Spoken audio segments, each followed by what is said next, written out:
Olá, gente, tudo bom?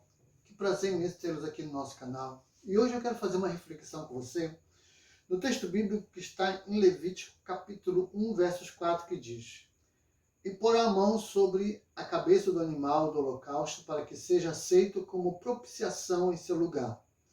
Então o novilho será morto perante o Senhor, e os sacerdotes descendentes de Arão trarão o sangue e o derramarão em todos os lados do altar que está à entrada da tenda do encontro. Depois se tirará a pele do animal e será cortado em pedaços. Quando nós lemos esse texto bíblico, nós encontramos aqui um método, um ritual que era usado para que o ser humano, naqueles tempos, pudesse receber o perdão de Deus.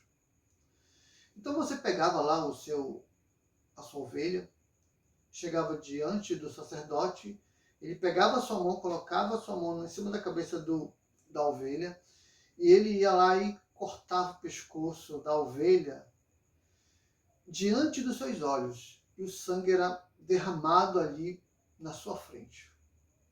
Agora, quão deveria ser assim doloroso e marcante uma criança de 7, 12 anos que fosse pela primeira vez pedir perdão pelos seus pecados diante do sacerdote, levando o seu cordeiro, levando sua ovelha. Quão chocante seria aquela imagem de ver a ovelha morrendo na sua frente. Isso é um símbolo do que o pecado realmente é. Ele é um agente de morte. Ele é um agente de destruição. O pecado está dentro de nós e ele tem o poder de destruir tudo aquilo que é bom dentro de nós. Na verdade, a grande verdade é que nós não somos pessoas boas. Nós somos pessoas malignas por causa do pecado que habita em nós. Ninguém é bom. Se você não tem um relacionamento com Deus, se você não tem intimidade com Deus, se você não vive com Deus, se você não adora a Deus, você não é capaz de ser bom. Bom de verdade. Você pode fazer coisas boas, que é diferente de ser uma pessoa boa, realmente boa. Porque até criminosos fazem coisas boas, até assassinos fazem coisas boas, mas ser bom é outra história. Então o pecado, ele tem esse poder maligno de destruir as qualidades benéficas que há dentro de nós. E nós sabemos disso. Às vezes não queremos aceitar, fazemos vista grossa, somos orgulhosos demais. Mas lá no nosso íntimo nós sabemos o que de ruim há dentro de nós, e as maldades que cometemos, os caminhos errados pelos quais nós andamos, e as atitudes malignas que tomamos, os pensamentos horríveis que há dentro de nós. Nós não somos pessoas boas. Mas precisamos reconhecer o nosso pecado. E antigamente, quando uma pessoa levava um cordeiro diante do sacerdote, ele estava ali demonstrando o quanto ele era ruim e precisava do perdão de Deus. Mas hoje, nós temos a Cristo Jesus. Deus é tão bom, que ele entregou o seu Filho em nosso lugar, para que as regras estabelecidas da vida fossem cumpridas. Porque quando Deus criou o mundo, criou todas as coisas, ele estabeleceu regras, normas. E o homem não foi capaz de viver essas normas. Então o pecado entrou dentro de nós. Então o escape que Deus providenciou para que nós pudéssemos alcançar uma vida satisfeita e restaurada aos padrões do Éden é por meio do sacrifício de Jesus. Jesus veio neste mundo e morreu no nosso lugar. Porque o pecado teria que gerar morte. Não a morte de um animal, não a morte que deveria ser a nossa morte.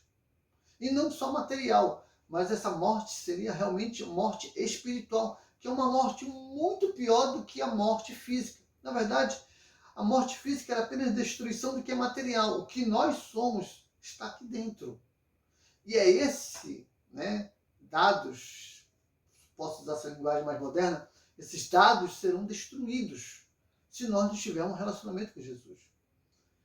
Então é por isso que nós precisamos valorizar o que Jesus fez por nossas vidas, as atitudes que ele tomou para que os nossos pecados pudessem ser encobertos e Deus pudesse nos olhar como purificados e transformados pelo seu poder. É por isso que a intimidade com Jesus, a intimidade com Deus, quando você vai para a igreja, quando você lê a Bíblia, quando você luta contra o mal que há dentro de você por meio do poder do Espírito Santo, isso tudo nos prepara para o reino dele. Porque há um reino que está sendo preparado para todos aqueles que foram humildes o suficiente de se renderem a Cristo, de viverem independentes dele, de viverem uma vida de intimidade com ele, para que pudesse viver os padrões das Escrituras, para poder viver no reino que será estabelecido. Ninguém, que, como eu falei, não é uma questão de fazer coisas boas, até criminosos fazem coisas boas, é de ser transformado por Cristo, de ser banhado pelo sangue de Jesus, de ser mudado pelo sangue de Jesus. Quem não tem a marca do Cordeiro, quem não é lavado pelo sangue de Jesus, não poderá herdar o reino dos céus e não vencerá o maligno que opera dentro de nós. Você só consegue frear o mal que há dentro de você quando você vive dependente de Cristo.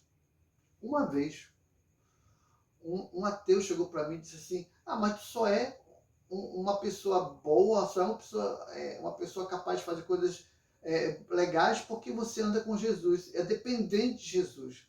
E eu disse: é verdade, eu sou dependente de Jesus. Sem ele, eu não posso ser uma pessoa boa, de verdade. Então, que essa palavra possa nos despertar, porque nós precisamos de intimidade com Jesus. Porque sem intimidade com Jesus, tudo que é de ruim, tudo que é maligno, tudo que é pecaminoso aflora dentro de nós. Porque naturalmente nós somos tendenciosos para coisas ruins. Mas quando nós dependemos de Jesus, isso é abafado. É como se fosse um câncer sendo tratado pelo medicamento, né? Pela radiação. Então, tudo isso é o sangue de Cristo em nossas vidas, combatendo, aliviando, diminuindo a ação maligna que há dentro de nós. Então essa é a palavra que nós temos para hoje. Que Deus abençoe você. Até a próxima.